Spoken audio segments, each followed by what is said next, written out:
தமிழில் முதல் பக்தி சேனல் சாய் டிவி.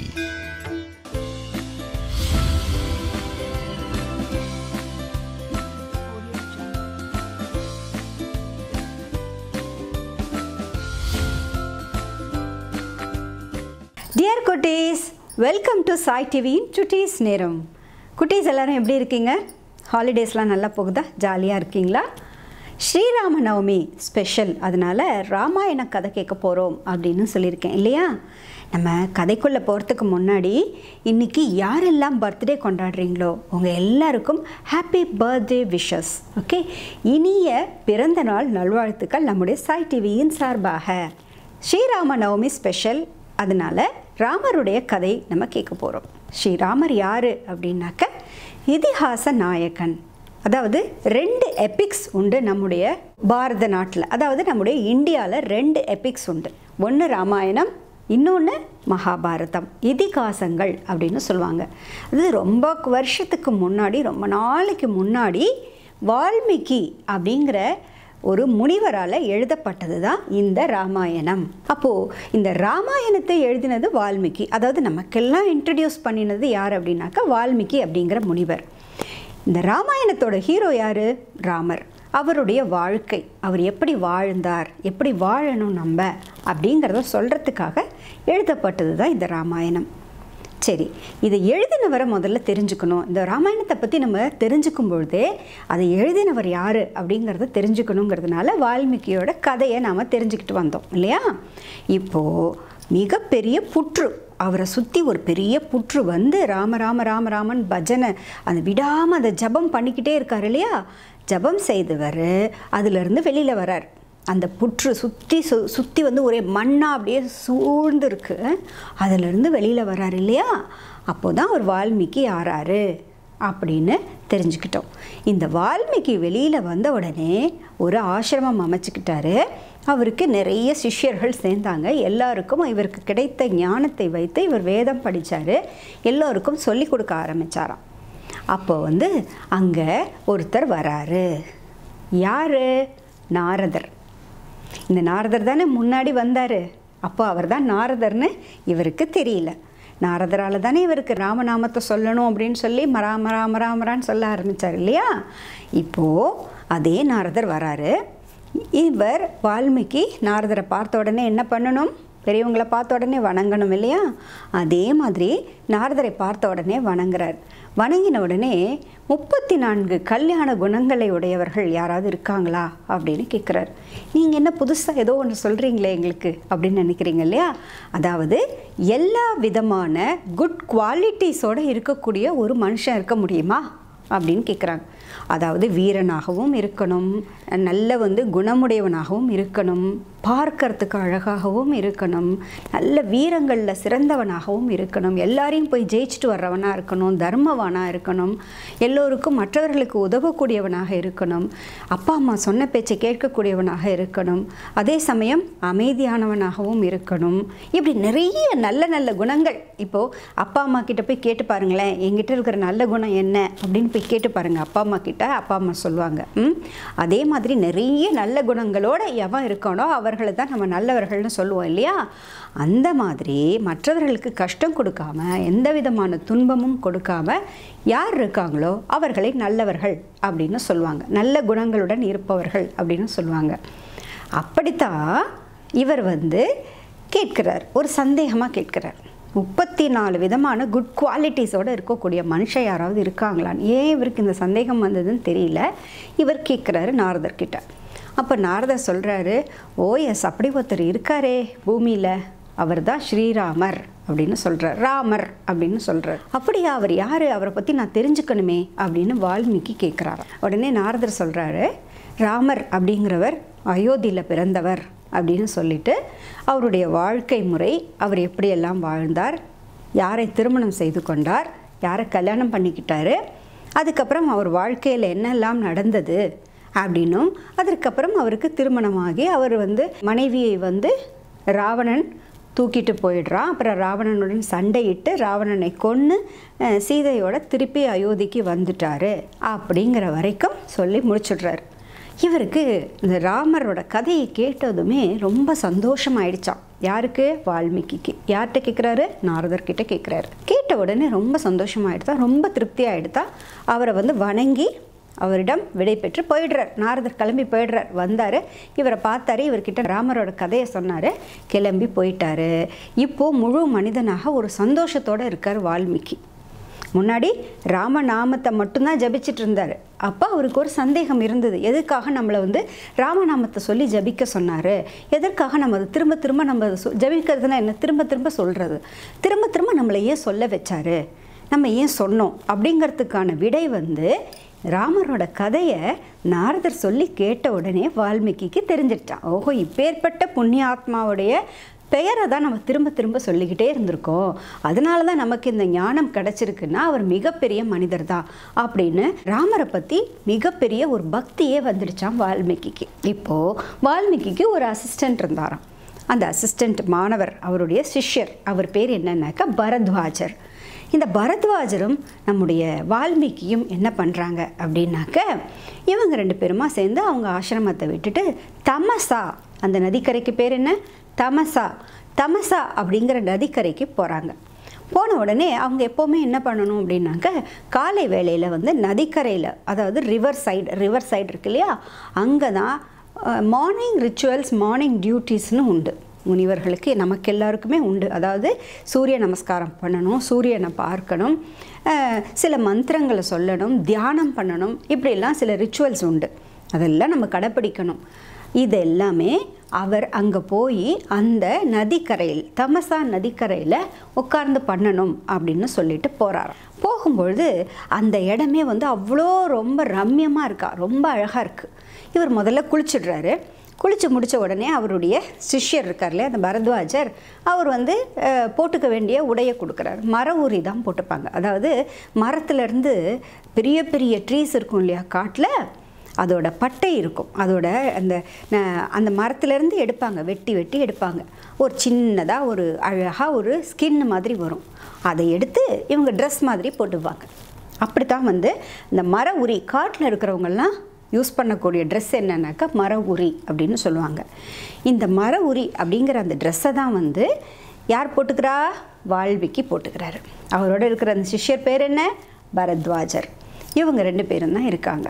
அப்போது இவர் என்ன பண்ணுறாரு, குளித்து முடிச்சுட்டு கரையேறி ட்ரெஸ்ஸெல்லாம் போட்டுட்டு அப்படியே அழகாக திரும்பி பார்க்குறாரு. அந்த நதிக்கரை எவ்வளோ அழகாக இருக்குது அப்படின்னு. இந்த பக்கம் பார்த்தா அழகழகான மரங்கள், மேலே பேர்ட்ஸ் எல்லாம் இருக்குது, அப்படியே அழகாக பேர்ட்ஸ் எல்லாம் கத்திக்கிட்டே இருக்குது கிச் கிச்சுன்னு. இந்த சைடும் பார்த்தா ரொம்ப அழகான ரம்யமான ஒரு காட்சியாக இருக்குது. தூரத்தில் பார்த்தா ஒரு மலை தெரியுது, அழகான நதி ஓடிக்கிட்டே இருக்குது. இதெல்லாம் பார்த்ததும் அவருக்கு வச்ச கண்ணு வாங்காமல் அப்படியே சந்தோஷமாக அப்படியே என்ஜாய் பண்ணிகிட்ருக்காராம் அந்த நேச்சரை. அப்போ பார்த்தா அங்கே 2 பேர்ட்ஸ் இருக்குது. அந்த பேர்ட்ஸ் என்ன அப்படின்னு கேட்டிங்கன்னா, நாரை பறவைகள், கிரவுஞ்ச பறவைகள் அப்படின்னு அந்த காலத்தில் சொல்லுவாங்க. கிரவுஞ்ச பறவைகள் அப்படின்னு சொல்லுவாங்க. இந்த காலத்தில் நாரை, கொக்குலாம் பார்த்துருப்பீங்க இல்லையா, கேட்டிருக்கீங்களா அப்பா அம்மா கிட்ட? கொக்கு, கிரேன் அப்படின்னு சொல்லுவாங்க. அந்த மாதிரியான பறவைகள் தான் அது. 2 பறவைகள் இப்படி அழகாக உட்காந்துட்டு இருந்திருக்கு. 2 ஒன்றுக்கு ஒன்று ரொம்ப ஒரு ஆண் பறவை, ஒரு பெண் பறவை, ஒரு மேல், ஒரு ஃபீமேல், ஒரு பாய் அண்ட் கேர்ள். இவங்க 2 பேரும் ரொம்ப ஜாலியாக சிரித்து பேசி விளையாடிட்டு இருக்காங்களா. 2 ரொம்ப க்ளோஸ் ஃப்ரெண்ட்ஸு அந்த 2 பேர்ட்ஸும். இந்த 2 பேர்ட்ஸும் ரொம்ப சிரித்து ஜாலியாக விளையாடிக்கிட்டு இருக்காங்க. அது இந்த யார் பார்க்குறா, வால்மீகி பார்க்குறார், முனிவர் பார்க்குறார். பார்த்ததும் இவருக்கு ரொம்ப சந்தோஷமாயிடுச்சு. நம்மளுக்கும் அப்படி தானே, நம்ம வெளியில் போகிறோம், அனிமல்ஸ் எல்லாம் விளையாடிட்டுருக்கு, அதே மாதிரி பேர்ட்ஸ் எல்லாம் கீன்னு கத்துது, அழகாக விளையாடுது அப்படின்னா நம்ம ரொம்ப ரசித்து பார்ப்போம் இல்லையா. மங்கிலாம் விளையாண்டுச்சுன்னா நம்மளுக்கு ரொம்ப பிடிக்கும்ல. அதே மாதிரி மாடு, ஆட்டுக்குட்டி இதெல்லாம் விளையாடும்பொழுது நம்ம நின்று பார்த்துட்டு வருவோம் இல்லையா. ஜூக்கு போனாலும் நம்மளுக்கு ரொம்ப பிடிக்கும் இல்லையா. நீங்கள்லாம் போவீங்களா, பார்ப்பீங்களா? ரோட் சைடெல்லாம் நீங்கள் பார்த்தீங்கன்னாக்க இதெல்லாம் நீங்கள் என்ஜாய் பண்ணணும். கையில் ஏதாவது பிக்சர்ஸ் எடுக்கலான்னா ஃபோட்டோ எடுத்துக்கலாம், இல்லைன்னா நீங்கள் ட்ரா பண்ணிக்கலாம், இல்லைன்னா எழுதி வச்சுக்கலாம். நான் பார்க்குறதெல்லாம் எவ்வளோ அழகாக அதுங்க என்ஜாய் பண்ணுறாங்க அப்படிங்கிறத நீங்கள் பார்த்துக்கலாம். வால்மீகி பார்த்த மாதிரியே. அப்போ நீங்கள் பார்க்கும்பொழுது கண்டிப்பாக இந்த கதை ஞாபகத்துக்கு வரணும், சரியா? அதே மாதிரி இந்த வால்மீகி என்ன பண்ணுறாரா, பார்க்குறாரு அந்த பேர்ட்ஸ் வந்து ரெண்டும் ஆசையாக ரெண்டும் கொஞ்சி விளையாடிட்டு ஒன்றுக்கு ஒன்று சிரிச்சுக்கிட்டு விளையாடிக்கிட்டு இருக்கும்பொழுது திடீர்னு பார்த்தா அதில் வந்து ஆண் பறவை இருக்கு இல்லையா, மேல் பேர்டு, அந்த பாய் பேர்டு இருக்கு இல்லையா, அது வந்து ஆணு கீழே விழுந்துட்டு தான் கழுத்தில் பார்த்திங்கன்னா ஒரு பெரிய அம்பு வந்து குத்திடுதான். அம்பு வந்து குத்திடுதான் ரொம்ப ஃபாஸ்ட்டாக வந்து அந்த பேர்டோட கழுத்தில் குத்தி அந்த பேர்டு கீழே விழுந்துடுது. இப்போது இந்த பக்கத்தில் இருக்கு இல்லையா அதோட ஃப்ரெண்டு கேர்ள் பேர்டு இருக்கு இல்லையா, அது உடனே பார்த்துட்டு ரொம்ப அழுதான், ரொம்ப வான்னு கத்துது. அது அவங்க லாங்குவேஜில் அது தானே பேசும், அவங்க லாங்குவேஜில் ரொம்ப வேகமாக கத்துதான். அச்சிச்சோ விழுந்துடுச்சே அப்படின்னு சொல்லி நான் என்ன பண்ணுவேன், என்னோடய பெஸ்ட் ஃப்ரெண்டாக இருந்தியே இப்படி விழுந்துட்டியே அப்படின்னு சொல்லி ரொம்ப அழுதான் கத்துதான். அவ்வளோ நேரம் கொஞ்ச நேரத்துக்கு முன்னாடி வரைக்கும் ரொம்ப ஹாப்பியாக விளையாடிட்டு இருந்தாங்க. இப்போது இந்த மேல் பேர்டு வந்து கழுத்தில் குத்தின உடனே கீழே விழுந்துருச்சு. விழுந்த உடனே இந்த லேடி பேர்டு இருக்கு இல்லையா, கேர்ள் பேர்டு, அது வந்து அழுவுது, இந்த பெண் பறவை அழுவுது. அப்போ உடனே இந்த முனிவர் வந்து அதை பார்க்குறாரு, வால்மீகி முனிவர் பார்த்துக்கிட்டே இருக்காரு. இவருக்கு உடனே யார் இந்த மாதிரி எப்படி திடீர்னு வந்து நல்லா விளையாடிட்டு இருந்த அந்த பறவை வந்து எப்படி கீழே விழும் அப்படின்ட்டு எப்படி வந்திருக்கும், பறவை விழுந்த திசை, அது கழுத்தில் அம்பு கொத்திருக்கு, யார் அப்படின்னு பார்த்தா திரும்பி பார்த்தா ஒரு வேடன், ஒரு ஹண்டர். அந்த ஹண்டர் தான் வந்து வில்லு அம்பு வச்சு வேகமாக இழுத்து விட்டு தான் அந்த பேர்டை வந்து தான் சாப்பிடணும் அப்படிங்கிறதுக்காக அந்த பேர்டை கொன்னுடுறாரு. இதை பார்த்த உடனே இவருக்கு ரொம்ப மனசு கஷ்டமாக போயிடுது. மனசு கஷ்டமாக பார்த்து திரும்பி பார்த்து, உனக்கு மூளையே கிடையாதா, நீ இப்படி தான் வந்து அந்த பறவையை வந்து நீ இப்படி தான் கொன்னுடுவியா, அந்த பறவையை கொன்னுட்டியே, நீ மன நிம்மதி இல்லாமல் அலைந்து திரிவாயாக அப்படின்னு சொல்லிட்டு, பறவையை கொன்ற நீ மன அமைதி இல்லாமல் அலைந்து திரிவாய் அப்படின்னு சொல்லி வேகமாக சாபம் கொடுத்துடுறார். இப்போ யார் சாபம் கொடுத்தா? வால்மீகி. யாருக்கு கொடுத்தாரு?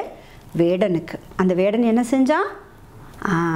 அந்த பாய் பேர்டை கொன்னுட்டான். இப்போது இதை பார்த்தது ரொம்ப மனசு கஷ்டமாக போயிடுச்சு வால்மீகி முனிவருக்கு. இவர் உடனே என்ன பண்ணார், ரொம்ப அப்செட் ஆகிட்டார். அப்செட் ஆன உடனே திரும்பி பார்த்து இவரை பார்த்து சொல்கிறார், அவரோட சிஷ்யர் இருக்கார் இல்லையா, டிசைப்பிள்னு சொல்லுவோம், அந்த சிஷ்யராக இருக்கக்கூடியவர், மாணவனாக ஸ்டூடெண்ட்டாக இருக்கக்கூடிய பரத்வாஜரை பற்றி சொல்கிறார். இங்கே பாரு, நான் அந்த வேடனை வந்து சபிச்சதே எப்படின்னாக்க 8 பதங்களோடு இருக்கக்கூடிய ஒரு செய்யுள் மாதிரி வந்துடுச்சு, ஒரு ஸ்லோகமாகவே வந்துடுச்சு. நான் திட்டினதே ஒரு ஸ்லோகமாக அமைஞ்சு போயிடுச்சு பாரு அப்படின்னு சொல்லி காமிக்கிறாராம் பரத்வாஜர்கிட்ட. உடனே பரத்வாஜர் அதை எழுதி வச்சுக்கிறாராம். எழுதி வச்சுக்கிட்ட உடனே வால்மீகி வந்து தன்னுடைய குடம் கொண்டு வந்திருக்காரு. அந்த குடத்தில் அந்த நதிக்கரையிலேருந்து தண்ணி எடுத்துக்கிட்டு திருப்பி ஆசிரமத்துக்கு போகிறார். போனாலும் அவருக்கு மனசு ஆறவே இல்லை, மனசு ரொம்ப கஷ்டமாக இருக்குது. ஏன்னா யாருமே வந்து நம்ம ஒருத்தருக்கு ஹர்ட் பண்ணவும் விரும்ப மாட்டோம், ஒருத்தர் ஹர்ட் பண்ணுறதை பார்த்தாலும் நம்மளுக்கு ரொம்ப மனசு கஷ்டமாக போயிடும் இல்லையா. அதே மாதிரி இவரும் என்ன பண்ணுறாரு, ஐயோ இந்த பேர்டுக்கு ஒரு கஷ்டம் வந்துடுச்சு, அந்த பேர்டுக்கு வந்த கஷ்டத்தினால அதை பண்ணின அந்த வேடனையும் நம்ம சபிச்சிட்டோமே, அந்த ஹண்டரை போய் நம்ம இப்படி சபிச்சிட்டோமே, இப்படி போய் ஒரு சாபம் கொடுத்துட்டோமே அப்படின்னு இவருக்கு ரொம்ப மனசு வேதனையாக போயிடுச்சா, ரொம்ப கஷ்டமாக போயிடுச்சா நம்முடைய வால்மீகிக்கு. அதை நினச்சிக்கிட்டே அவர் திரும்பி வராராம். திரும்பி வந்து ஆசிரமத்தில் வந்து வச்சிடுறார். வச்ச உடனே திடீர்னு பார்த்தா அவருக்கு முன்னாடி பிரம்மா காட்சி கொடுக்குறாராம். பிரம்மா தெரியும் இல்லையா, 4 தலையோடு இருப்பார் இல்லையா பிரம்மா, அவரும் ஒன் ஆஃப் த காட் இல்லையா, 3 காட்ஸில் அவரும் மொத்தம் பிரம்மா, சிவன், மகாவிஷ்ணு இல்லையா. அதில் அந்த பிரம்மா வந்து காட்சி கொடுக்குறாராம் வால்மீகி முனிவருக்கு. அப்போது பிரம்மா காட்சி கொடுத்த உடனே இவர் என்ன பண்ணுறாரு, அந்த வேடனை பற்றின சிந்தனையிலே இருக்கிறதுனால அவரை பார்த்த உடனே வேடன் தான் அப்படின்னு நினச்சிட்டு திருப்பி அதே சாபத்தை சொல்கிறாராம். என்ன, நீ வந்து இப்படி ஒரு ஆண் பறவையை கொன்னுட்டியே, நீ மன நிம்மதி இல்லாமல் அலைவாயாக அப்படின்னு சான்ஸ்கிரிட்டில் சொல்கிறார். அது வந்து ஒரு ஸ்லோகமாகவே வந்துடுது. டக்குன்னு அந்த ஸ்லோகத்தை வந்து அந்த பிரம்மாவை பார்த்த உடனே சொல்லிடுறாராம். அவர் என்ன நினச்சிக்கிறாரு, அந்த ஹண்டர் தான் வந்துட்டாரு அப்படின்னு நினச்சிட்டு அந்த பிரம்மா கிட்ட சொல்லிடுறாரு.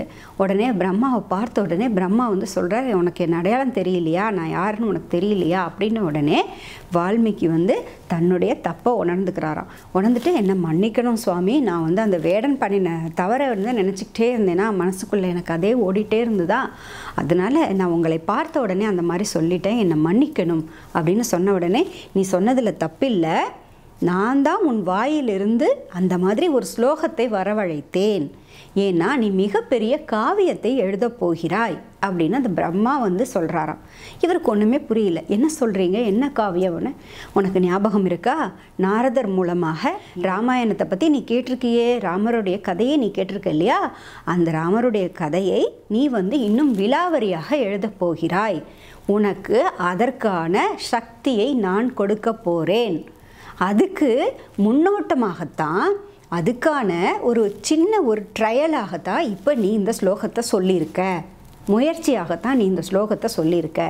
இந்த ஸ்லோகத்தையும், அதாவது அவரை திட்டினதே ஒரு ஸ்லோகமாக அமைஞ்சு போச்சு, அந்த வேடனை அவர் திட்டினதே ஒரு ஸ்லோகமாக அமைஞ்சு போச்சு. அந்த ஸ்லோகம் வந்து எப்படி வந்ததுன்னா, என்னுடைய அருளால் தான் உன்னால் அந்த ஸ்லோகத்தை சொல்ல முடிந்தது. நீயா சபிக்கலை, அதனால் வருத்தப்படாத, நான் தான் உன்னை உன் வாயிலிருந்து பேச வைத்தேன் அப்படின்னு பிரம்மா சொல்கிறாராம். இப்போது உனக்கு நம்பிக்கை வந்திருக்கும், என்னென்ன உன்னால் எழுத முடியும் என்று. அதுதான் முக்கியம். நீ நல்லா ட்ரா பண்ணுவ அப்படின்னு ஒருத்தர் சொன்னால் தானே நம்மளால் ட்ரா பண்ண முடியும். அடுத்தடுத்து நம்மளுக்கே தெரியாதுல்ல, நமக்குள்ளே இந்த மாதிரி ஒரு திறமை இருக்கா இல்லையான்னு நமக்கு எப்படி தெரியும்? ஏதாவது ஒரு பாட்டு ஒன்று ஓடிக்கிட்டு இருக்கு அப்படின்னாக்கா பார்த்துட்டு நம்ம பாட ஆரம்பிக்கும் பொழுது யாராவது ஒருத்தர் வந்து கிளாப் பண்ணி, ஆஹா ரொம்ப அழகாக பாடுறியே, ரொம்ப நல்லா பாடுறியே, ரொம்ப சூப்பராக பாடுறியே, நீ பாடு அப்படின்னு சொல்லும்போது தானே நம்மளுக்கு தெரியும், ஓஹோ இப்படிலாம் பாடலாமா, ஓ நான் கூட நல்லா பாடுறேனா அப்படின்னு சொல்லிட்டு நம்மளும் அந்த பாட்டை நிறையா கற்றுக்கணும்னு நினைப்போம் இல்லையா? அதே மாதிரி ஒரு அப்ரிசியேஷன் இல்லையா, எல்லாத்துக்கும் ஒரு அப்ரிசியேஷன். எதனால் இதை நாம் செய்கிறோம் அப்படிங்கிறது ரொம்ப ரொம்ப முக்கியம். இப்போது வால்மீகிக்கும் அதே மாதிரி தான் என்ன ஆயிருக்கு, அந்த பிரம்மா மூலமாக ஒரு கவிதை எழுத முடியும், ஒரு ஸ்லோகமாக சமஸ்கிருதத்தில் எழுத முடியும் அப்படிங்கிற நம்பிக்கை வந்துடுச்சான். ஸோ அது வந்து ஒரு டர்னிங் பாயிண்ட்டாக இருந்திருக்கு வால்மீகிக்கு. அது வரைக்கும் அவர் ஒரு முனிவர் தான், ராமநாமத்தை ஜபிக்கிறாரு, ராம கதையை கேட்டிருக்காரு. அவர் அது வரைக்கும் எழுதக்கூடியவராக இல்லை, அவருக்கு எழுதலாம் எதுவுமே தெரியாது. எப்படி எழுதணும், அது எழுதுறதுக்கான முறை என்ன, எப்படி ஸ்லோகங்களாகத்தான் நம்ம பிரித்து எழுதணுங்கிறதெல்லாம் அவருக்கு எதுவுமே தெரியாது. ஆனால் முதல்ல அந்த வேடனை திட்டிய சாபத்தின் மூலமாக பிரம்மாவினுடைய அனுகிரகத்தினால, அதுக்கு ஏதாவது ஒரு அனுகிரகம் வேணும் இல்லையா, எந்த ஒரு முக்கியமான விஷயத்தை செய்யணுன்னாலும் ஒரு அனுகிரகம் வேணும். அப்படி பிரம்மா அனுகிரகிச்சதன் மூலமாகத்தான் வால்மீகி முனிவருக்கு இந்த சக்தி கிடைத்தது.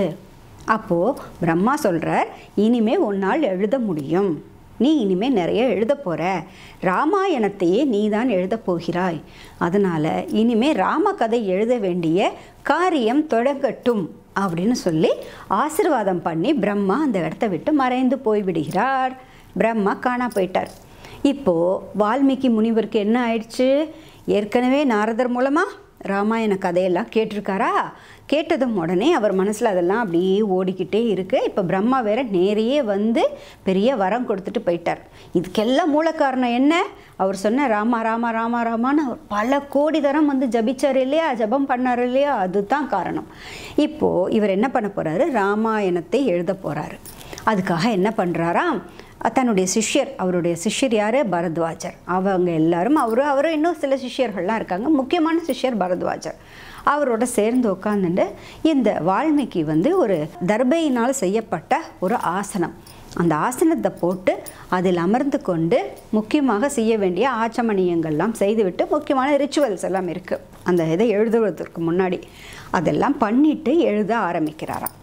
இப்போது ராமர் பிறந்ததிலிருந்து, ராமர் எப்படி பிறந்தார் அப்படிங்கிறதுலேருந்து, ராமருடைய லைஃப்பில் நடந்த, அவருடைய ஹிஸ்ட்ரியில் நடந்த, அவர் வாழ்க்கையில் நடந்த ஒவ்வொரு பாகத்தையும் ஒவ்வொரு காண்டமாக பிரிக்கிறாராம். அப்படி 6 காண்டமாக பிரிக்கிறார், 6 பார்ட்ஸாக பிரிக்கிறாராம், பிரித்து எழுதுகிறாராம். 7வது, அதாவது அதற்கப்புறம் இது வரைக்கும் நடந்தது 6, இனிமேல் நடக்க போகிறது 7, அதான் உத்தர காண்டம் அப்படின்னு சொல்லி அதை தனியாக பிரித்து எழுதுகிறாராம். இப்போது பிரம்மாவினுடைய அருள் வந்து அவருக்கு கிடைத்ததுனால அவர் கிடுகிடுன்னு எல்லாத்தையும் எழுத ஆரம்பித்தாராம். என்னவெல்லாம் ராமரது கதையில் நடந்தது அப்படிங்கிறது அவருக்கு அப்படியே ஒரு மைண்டில் வந்து ஈஸியாக எல்லாமே முன்னாடி நடந்தது எல்லாத்தையும் தானே நேராக இருந்து பார்த்த மாதிரி அவருக்கு அந்த சம்பவங்கள் எல்லாமே நினைவுக்கு வர ஆரம்பிச்சிடுச்சான். யாருக்கு, வால்மீகிக்கு. அதனால் கிடுகிடுன்னு ஸ்லோகமாகவே எழுத ஆரம்பிச்சிட்டாராம் வால்மீகி. இப்படித்தான் ராமாயணம் உருவாகியது. இதே வால்மீகி இந்த காண்டங்களை எழுதி முடித்தபோது சீதாதேவி தன்னுடைய ஆசிரமத்திற்கு வர்றதை பார்க்குறார். சீதாதேவி வால்மீகி அவர்களது ஆசிரமத்தில் தான் இருக்காங்க.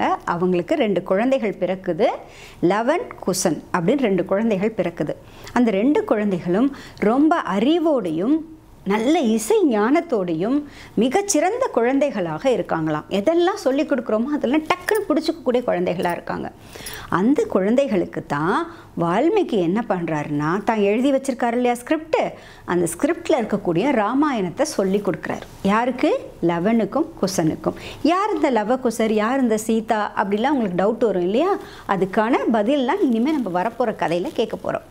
இப்போது இந்த லவனும் குசனும் ஆகிய இந்த 2 குழந்தைகள் தான் இந்த ராமாயணத்தை வால்மீகி சொல்லி கொடுத்த மாதிரி அழகாக மியூசிக்கோட பாட ஆரம்பித்தாங்களாம். இந்த லவனும் குசனும் சேர்ந்து ஒவ்வொரு முனிவர்களுடைய ஆசிரமத்திற்கும் காட்டில் தானே இருக்காங்க. வால்மீகி ஆசிரமம் காட்டில் தானே இருக்குது. இப்போ அங்கிருந்து போனால் மற்ற முனிவர்களை தானே பார்க்க முடியும். அந்த மாதிரி மற்ற முனிவர்களை போய் பார்த்து அந்த ஆசிரமங்களில் போய் இவங்க ராமாயணத்தை பாடுவாங்களாம். அந்த முனிவர்கள் எல்லாமே ஆஹா ரொம்ப நல்லா இருக்குது, ரொம்ப நல்லா இருக்குது, ரொம்ப அருமையாக பாடுறீங்க நீங்கள் அப்படின்னு சொல்லி எல்லாரும் பாராட்டி நிறைய கிஃப்ட்ஸ் எல்லாம் கொடுப்பாங்களாம், வாங்கிட்டு வருவாங்களாம். இப்படி இந்த குழந்தைகள் அயோத்திக்கு போகிறார்கள். அயோத்திக்கு போகக்கூடிய இந்த குழந்தைகள் ராமர் முன்னாடியே போய் ராமாயணத்தை பாடுகிறார்கள். அப்போது ராமர் முன்னாடியே ராமாயணத்தை இந்த குழந்தைகள் பாடுவதன் மூலமாகத்தான் இந்த ராமாயண கதை மற்றவர்களுக்கு தெரிய ஆரம்பிக்குதாம். அது வரைக்கும் இந்த ராமாயண கதையை பற்றி மற்றவர்களுக்கு தெரியாது. ராமர் கூட இருந்தவர்களுக்கு தெரியும், மற்றவங்க எல்லாருக்கும் தெரியாது. மற்றவங்களாம் இப்போ நமக்கெல்லாம் தெரியணும் இல்லையா? நமக்கெல்லாம் எப்படி தெரியும் அப்படின்னா, அந்த கதை எப்படி ஆரம்பிக்கும் அப்படின்னாக்க, ராமர் முன்னிலையிலேயே லவன், குசன் அப்படிங்கிற 2 குழந்தைகளால் பாடப்பட்டது தான் ராமாயணம். அப்போ அந்த குழந்தைகள் தான் அதை டிஸ்கிரைப் பண்ணி சொல்ல ஆரம்பிக்கிறாங்க. ராமாயணம்னா என்ன அப்படின்னா, அது ராமரே உட்கார்ந்து தன்னுடைய கதையை கேட்கிறாராம். இப்படித்தான் ஆரம்பிக்குது இந்த ராமாயணம். இந்த ராமாயணம் ஆரம்பிக்குது அப்படின்னு நான் சொல்லிட்டேன். அப்போது அதில் முதல்ல ராமர் எப்படி பிறந்தார், அதுதான் ராமர் பிறந்தது தான் ராமரோட பர்த்டே ஸ்ரீராம நவமி நாம் கொண்டாட போகிறோம். இந்த ஸ்ரீராம நவமியோட விசேஷம் என்ன அப்படின்னாக்க, ராமர் அவ்வளவு ஈஸியாக சாதாரணமாக பிறக்கலை. அவர் ரொம்ப சிறப்பான ஒரு குழந்தையாக பிறந்திருக்காரு. வைவஸ்வத மனு அப்படிங்கிற ஒரு வம்சத்தில் வந்தவர் தான் இஷ்வாகு. அந்த இஷ்வாகுவினுடைய வம்சத்தில் வந்தவர் தான் தசரதர். அவருக்கு குழந்தையாக பிறந்தவர் தான் ராமர். எப்படி ராமர் தசரதனுக்கு பிறந்தார் அடுத்து வரக்கூடிய எபிசோடில் பார்க்கலாமா? கண்டிப்பாக ஸ்ரீராம நவமியை ராமர் கதையோடு நாம் கொண்டாட போகிறோம். நிறைய தெரிஞ்சுக்க போகிறோம் ராமாயணத்தின் மூலமாக. அது வரைக்கும் tata, bye bye. Sai TV நிகழ்ச்சிகள் உங்களுக்கு பிடிச்சிருக்கா? லைக் பண்ணுங்கள், ஷேர் பண்ணுங்கள், கமெண்ட் பண்ணுங்கள், சப்ஸ்கிரைப் பண்ணுங்கள். பக்கத்தில் இருக்கிற பெல் சிம்பலை ப்ரெஸ் பண்ணுங்கள்.